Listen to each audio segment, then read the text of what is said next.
Election results are, of course, in the eye of the beholder. Different people can look at exactly the same election result and determine the exact opposite lessons. You have to be rational, try to put aside your biases, understand the arguments and the results in order to draw the right lessons. If all this was easy or obvious to everyone, then politics would be a doddle. But having said that, I saw an interview here on Sky News this morning with Laura Jays that showed exactly why the Liberals lost so many seats. Laura interviewed former Finance Minister, South Australian Senator Simon Birmingham. And he reckons the Liberals lost because they weren't persuasive enough on tackling climate change. Really? They signed up to net zero by 2050, a UN target that the International Energy Agency says we can't achieve with existing technology. The Liberals have spent a bomb reducing emissions, and we're seeing the energy price increases and energy shortage now, an energy crisis that flows from these policies being implemented here and abroad. Birmingham, of course, knows there can be no discernible environmental benefit from Australia's policies. Yet after trying to match the Green left on climate, Birmingham now says the Liberals need to be more like the Labor Party, the Greens and the Teals. Just extraordinary. And listen to him try to explain what his party stands for. Perceptions around those matters of climate change and around the scale of ambition or otherwise that we had. Perceptions around issues of equality, treatment of women, issues that we need to make sure that we address thoroughly as a party and do so in ways that demonstrate we have heard that message and project a modern, future-oriented image of the Liberal Party to the future, one which holds on firmly to our core equities in terms of strong economic management, the things that Australians, I think, did trust us on. Addressing issues for a modern, future-orientated Liberal Party, holding on to its core equities in terms of... This is just meaningless waffle. And he was the Liberals' campaign spokesman. There's just a little sample of why they lost. They want to be more like the left, and too many of them have got nothing to say except bureaucratic waffle. There are two key things that Australians think about when they go to vote, or voters right around the world think about. One is whether or not a party is in touch with their values and beliefs.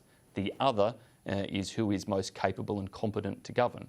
I think at the recent election, we probably lost on the first question, but probably still won on the second question, which is why you saw the Labor Party struggle with their vote and have such a low vote that there were doubts about their competence, their capabilities, but that we had lost in parts of Australia that sense as to whether we were in touch and shared their values and concerns. They won on the second question. Burmo, it's not golf where you can hit a worse score than your opponent but win it on handicap. People vote once, allocate their preferences, and there is a winner and there is a loser. You lost. And now you say it's because you didn't follow the voters? You're supposed to inspire them, lead them with policies, ideas, values and arguments. So Birmingham's answer, and let's not be too harsh on him, others in the Liberal Party agree with him, as do the commentators at Radio National and The Guardian. Their answer is for the Liberals to emulate Labor and also emulate the Greens and the Teals. Guys, when it's your enemies who endorse this strategy, you might just want to reconsider it. This would be a race to the bottom, a race to woke oblivion. This would be self-destruction. When the coalition provided an alternative, a more cautious approach on climate policy, a more prudent approach on budget management, it held seats like Wentworth, Warringah, Kooyong, North Sydney and all those others, it held them easily.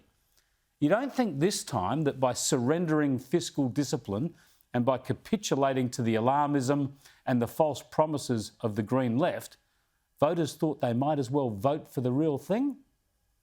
It's amusing to hear people talk about the Liberal Party moving too far to the right, when no one can actually nominate a true right-of-centre policy they've championed over the past 3 years, except the home deposit policy thrown up 6 days out from polling day. Birmingham and his moderates have had their way. They installed Back in 2015, of course, they installed Malcolm Turnbull and dragged the Liberal Party to the left.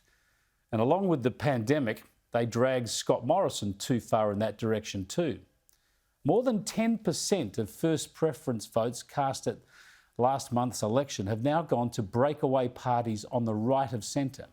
That's more than enough to deliver victory to the coalition. A party that needs warriors for the mainstream, warriors for small government, strong security and strong for families.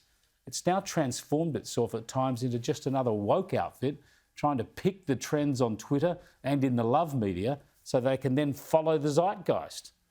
The Liberal Party has core values of freedom, personal responsibility, small government and free enterprise. It should deliver economic security, energy security, national security and border security. It's the Liberal Party that strayed from its values and lost the voters. It'll win voters back if it returns to its strong values.